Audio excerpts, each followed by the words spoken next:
Did you know that if you collapse on a busy street, you're actually less likely to get help than if only one person saw you? This is called the bystander effect, and it reveals something dark about human nature. In 1964, Kitty Genovese was attacked outside her apartment. 38 people heard her screams, but nobody called police. Everyone thought someone else would handle it. This is diffusion of responsibility. But there's more. When people see others doing nothing, they think the situation must not be that serious. This is pluralistic ignorance. Plus, nobody wants to look stupid by overreacting, so they stay frozen.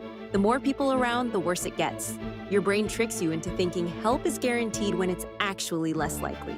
This happens everywhere. Offices where everyone sees problems, but nobody speaks up. Online harassment where thousands watch but don't intervene. Want to break this spell? Point directly at someone and say, "You in the red shirt, call 911." Suddenly, the responsibility becomes crystal clear, and people snap into action.